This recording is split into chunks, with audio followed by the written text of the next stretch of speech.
सभी को जय भीम, जय भारत साथियों। मैं प्रशांत बौद्ध। साथियों, आपको पता होगा कि आज इंडिपेंडेंस डे है, स्वतंत्रता दिवस है। और आपको मालूम होगा कि 15 अगस्त 1947 को जो हमारा देश है वो आज़ाद हुआ था। आज़ाद किन लोगों से हुआ था?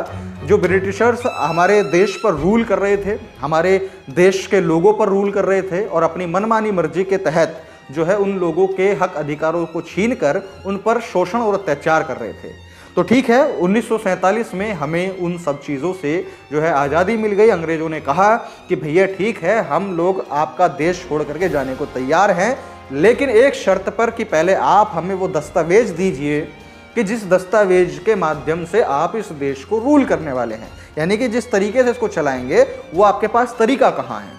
तो उस समय बात आई कि भाई संविधान जो है वो देश के पास में होना चाहिए।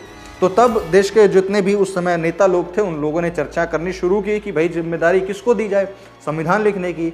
तब ब्रिटिशर्स ने एक नाम भी सजेस्ट किया कि भाई आपके पास में डॉक्टर भीमराव अम्बेडकर जी हैं, जो कई देशों से जो है पढ़ करके आए हैं, उनके पास तमाम डिग्री हैं और उनसे ज़्यादा शिक्षित व्यक्ति उस समय के जितने भी राजनीतिक लोग थे उनमें कोई नहीं था। तो तब डॉक्टर भीमराव अम्बेडकर जी को संविधान बनाने की जिम्मेदारी दी गई। उनको संविधान समिति का जो है अध्यक्ष बनाया गया। तो संविधान लिखना शुरू हो गया और लगातार 2 साल 11 महीने 17 दिन तक वो चलता रहा। और 2 साल 11 महीने 17 दिन के बाद वो संविधान लिख करके जो है वो तैयार हो गया। और उसके बाद में 26 नवंबर 1949 में संविधान बनकर जो है वो रेडी हो गया, जिसको हम संविधान दिवस के नाम से भी जानते हैं। तो 1949 के बाद में 26 जनवरी 1950 को हमारे भारत देश में संविधान जो है वो लागू हो गया।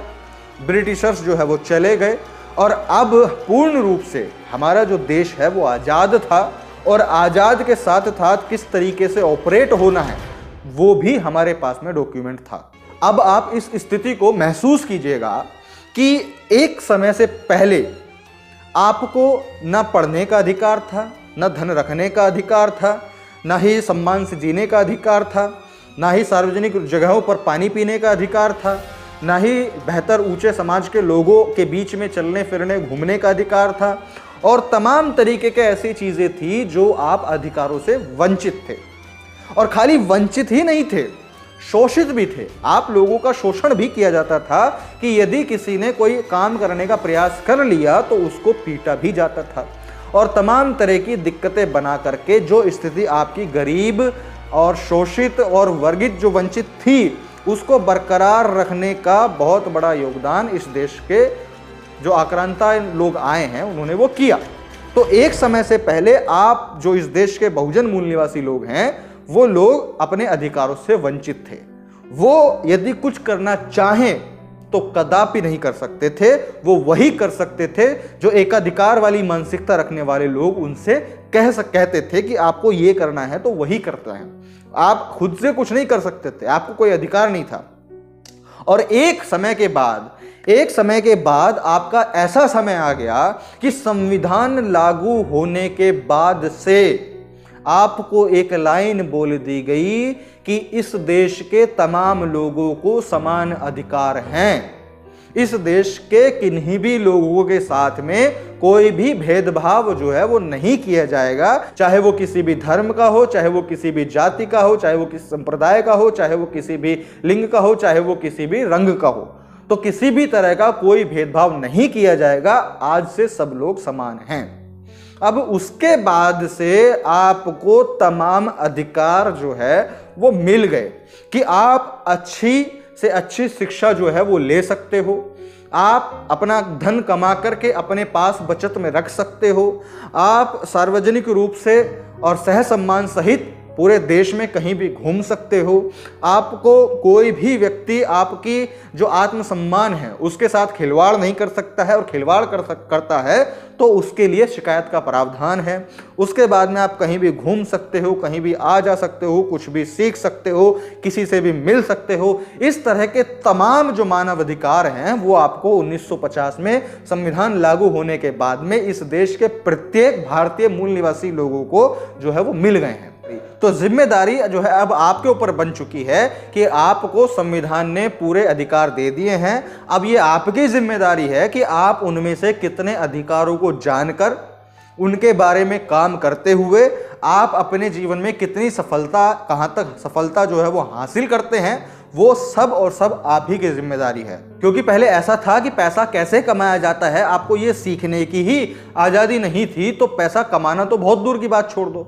लेकिन आज की स्थिति ये है कि आप कैसे पैसा कमाया जाता है ये भी आप सीख सकते हैं, मल्टीपल सोर्सेस से आप सीख सकते हैं, और सीखने के बाद उस पर काम करके उतना पैसा कमा भी सकते हैं और कमा के अपना जीवन जो है बेहतर तरीके से जीवित कर सकते हैं। अब यहाँ पर पूर्ण रूप से जिम्मेदारी जो है वो आपके ऊपर में आन पड़ी है। एक बात आप जरूर ध्यान रखिएगा कि हम अपने पूर्वजों को तो नहीं कोस सकते कि भाई उन्होंने हमारे लिए क्यों नहीं किया, क्यों नहीं पैसा कमा करके जो है जमीनें खरीदी, या क्यों नहीं ऐसा किया या वैसा किया। क्यों? क्योंकि उनके पास अधिकार ही नहीं थे, वो लोग कर ही नहीं सकते थे, तो कैसे कर पाते। लेकिन जो हमारी अगली जनरेशन होगी वो हमें ही गाली बकेगी, और हो सकता है आप जीते जी मिल गए तो आपको जीना दुश्वार कर देगी कि तुमने जिंदगी भर करा क्या है। तुमको पढ़ने का भी अधिकार था, अधिकार के बाद में सुविधा भी थी कि तुम्हारे पापा तुमको पढ़ा सकते हैं, तो तुमने पढ़ाई करके अच्छी नौकरी या अच्छा व्यवसाय क्यों नहीं किया। तो इस बात का ध्यान रखिएगा कि जो हमारी अगली जनरेशन है ना वो हमको टाइट करके लेगी कि तुमने भाई हमारे लिए क्या किया, वो सवाल पूछेगी। तो इसीलिए इस बात को अनुभव कीजिए कि आज जो है वो आप आज़ाद हैं, आपके पास में तमाम और समान अधिकार हैं। तो आपको ये ध्यान में रखना है कि आपको उन अधिकारों को समझकर और अपने जीवन में आगे कैसे बढ़ना है, आपको क्या लक्ष्य प्राप्त करना है, उसको समझकर आपको मेहनत करनी पड़ेगी, और तभी जो आपका जीवन है वो बेहतर और सरल संभव हो पाएगा। अगर कोई छोटी मोटी रुकावटें आ भी रही हैं तो हमें उनसे लड़ना है, उनको हराना है और अपने जीवन में आगे बढ़ना है। क्योंकि इस आज़ादी के लिए हमारे बहुत से बहुजन महापुरुषों ने बहुत संघर्ष किया है, बहुत अपना परिवार तक त्यागा है, अपने आंखों के सामने अपने बच्चे को मरते हुए देखा है। तो उसको आपको महसूस करना पड़ेगा कि कितना कठिन होता है समाज के लिए लड़ना और उसके लिए अपने परिवार का जो है वो बलिदान देना। तो अगर हमारे बहुजन महापुरुषों ने बलिदान दिया है और उसका रिजल्ट भी लेकर के आए हैं, उन्होंने अधिकार दिए भी हैं, तो उन अधिकारों को समझिए और अपने जीवन में बेहतर चीज़ों को करने का प्रयास कीजिए। बिल्कुल भी अंधविश्वास, पाखंडवाद में, चमत्कार में, टोने टोटकों में, तंत्र मंत्र में, धर्म में, ईश्वर में कुछ नहीं होने वाला है, कभी भला नहीं होने वाला है। क्योंकि हमारा भला एक इंसान की वजह से हुआ है, किसी भगवान की वजह से नहीं। भगवान तो बताते हैं ना बहुत पहले से था, धर्म बहुत पहले से था, और ये जितने भी शक्तियां पहले से थीं। तो हमें ये पता है, हमें अनुभव है, हमें पता है ये चीज कि हमारे हक और अधिकारों के लिए लड़ाई डॉक्टर अंबेडकर ने लड़ी है। और अगर संविधान डॉक्टर अंबेडकर ने नहीं लिखा होता, इस बात को भी समझ लीजिए कि स्थिति आज ऐसी बिल्कुल भी नहीं होती। तो अगर आपको अधिकार आज मिल चुके हैं तो डिस्ट्रैक्ट मत होइए, अपने दिमाग को इधर उधर समय को बर्बाद मत कीजिए, चीज़ों को समझिए, एंजॉय कीजिए, सारी चीज़ें कीजिए, लेकिन अपने जीवन की बेहतरी के लिए, तरक्की के लिए, पैसा कमाने के लिए, समाज में अच्छा सद्भाव बनाने के लिए, समाज में अच्छा बॉन्ड बनाने के लिए, एकजुटता बनाने के लिए संघर्ष कीजिए, काम कीजिए। असल उद्देश्य इस वीडियो का मेरा यही था कि आज आज़ादी के दिन पर मैं आपको आज़ादी का महत्व समझा पाऊँ कि आज़ादी का महत्व यदि आप समझ लेंगे तो आपके जो निर्णय होंगे भविष्य के वो आप बेहतर तरीके से ले पाएंगे, प्रोडक्टिवली ले पाएंगे। और जब निर्णय आपके बेहतर होंगे तो जीवन आपका और आपके परिवार का ही बेहतर होगा। तो इस वीडियो को उन लोगों तक जरूर शेयर कीजिए जो आज भी अपना समय जो है वो बर्बाद कर रहे हैं, सुविधा और सहूलियत होते हुए भी उनका जो है उपयोग नहीं कर रहे हैं, उनका उपयोग करके आगे बढ़ने के लिए एफर्ट नहीं डाल रहे हैं। उन लोगों को इस वीडियो को भेजिए ताकि उनको ये समझ में आए कि आप स्वतंत्र हैं, आपके पास अधिकार हैं, ये मिले हैं, पहले नहीं थे। तो अगर अब मिल गए हैं ना, तो अपनी जनरेशन को सुधारने के लिए मेहनत और संघर्ष आपको करना पड़ेगा और सही डायरेक्शन में करना पड़ेगा, वो सबसे ज़्यादा जरूरी है। तो इसीलिए मेहनत कीजिए, संघर्ष कीजिए और अपने जीवन में आगे बढ़िए। और इस वीडियो को इतना ज़्यादा शेयर कर दिए ताकि ये ज़्यादा से ज़्यादा लोगों तक पहुँच पाए और लोग बात को समझ पाएँ। तो ठीक है साथियों, मैं प्रशांत बोध आपसे मिलता हूँ अगली वीडियो में। तब तक के लिए बहुत बहुत शुक्रिया, धन्यवाद। जय भीम, जय भारत, जय संविधान।